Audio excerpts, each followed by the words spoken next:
Alors, et ce quatrième trimestre de la grossesse, en confinement, en période de Covid-19, qu'en est-il? Ce quatrième trimestre de la grossesse, tout le monde ne connaît pas nécessairement cette période ou ce terme. Ce sont les sages-femmes qui nous ont fait découvrir ça. C'est qu'il n'y a pas 3 trimestres dans une grossesse, il y en a 4. C'est-à-dire que ce trimestre correspond à la maman qui rentre à la maison avec son bébé, qui est dans les bras ou dans le couffin, mais qui n'est plus dans son ventre. C'est-à-dire que c'est post-accouchement. Il y a un temps assez long quand même, d'un trimestre, qui est un temps de réaménagement, de remaniement, aussi bien au niveau physiologique qu'au niveau psychique et au niveau relationnel. Alors c'est un temps qui est un temps, puisque c'est un temps de réaménagement, c'est un temps qui est un temps de déstabilisation dans lequel on peut avoir beaucoup de doutes, d'incertitudes sur comment on est comme maman, quelle équipe on fait avec le père, le second parent, est-ce que ce bébé est à notre goût, est-ce que nous sommes à notre goût, à son goût, est-ce que l'autre parent est à notre goût, enfin voilà, est-ce qu'il y a du plaisir, du déplaisir, euh, c'est un trimestre qui est un trimestre où les mères, notamment, ont besoin beaucoup d'être supportées, donc accompagnées. Elles ont besoin qu'on les porte, à pouvoir porter leur bébé, à être dans le lien, à être un peu à distance, à pouvoir être autorisé de se reposer, avoir quelque aide aussi, mais surtout à faire face à ces réaménagements et remaniements liés à la responsabilité, à la rencontre avec le bébé.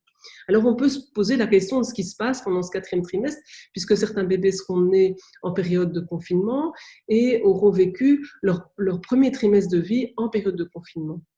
Pour certains, c'est vraiment l'occasion d'être en famille à la maison et d'être, je parlais de la lune de miel, d'être dans une période vraiment de support mutuel et de découverte mutuelle, et ce sera une grande joie. Pour d'autres, dans d'autres contextes familiaux, ce sera difficile et ils n'auront peut-être pas les points d'appui de la sage-femme, de la famille, d'une mère, d'une grand-mère sur lesquels on comptait vraiment tellement.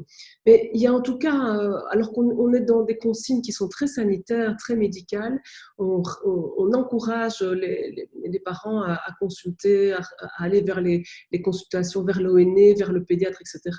Moi, ce que j'aurais envie de dire par rapport à ce quatrième trimestre, c'est oser découvrir votre bébé, osez vous découvrir mère et père, osez vivre les émotions qui vont avec ça, osez passer du temps à regarder votre bébé dormir, à découvrir ses premiers gestes, ses premières mimiques, à partager ce plaisir avec les personnes ou la personne qui est en confinement avec vous.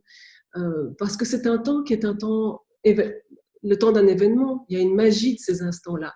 Et quand le bébé aura 3 mois, 4 mois, 5 mois, cette magie se sera transformée en autre chose.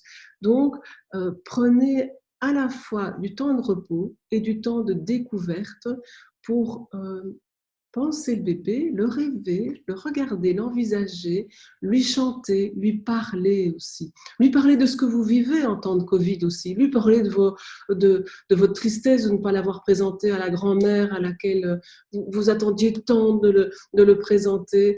Lui parler peut-être du deuil que vous vivez. Parce qu'il y a le contenu de ce que vous pouvez lui dire, mais il y a surtout la ligne mélodique de votre voix, ce partage d'émotions qui le porte aussi et où il découvre dans quel paysage émotionnel vous êtes. Et c'est ainsi que vous lui permettez d'entrer dans la vie sociale, dans la vie familiale, dans la relation avec vous.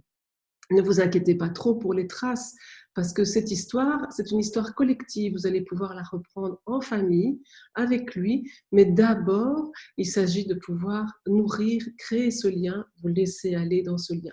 Et vos amis, vos sœurs, vos mères, d'autres personnes, des professionnels qui vous sont chers, vous pouvez les contacter par téléphone aussi pour ventiler les émotions, pour revenir ensuite entre adultes, pour revenir ensuite vers votre bébé, et puis leur raconter la vie qui va, la vôtre, la sienne, celle qui se découvre ensemble, tout simplement dans l'instant présent. Les bébés ont besoin qu'on soit là dans l'instant présent.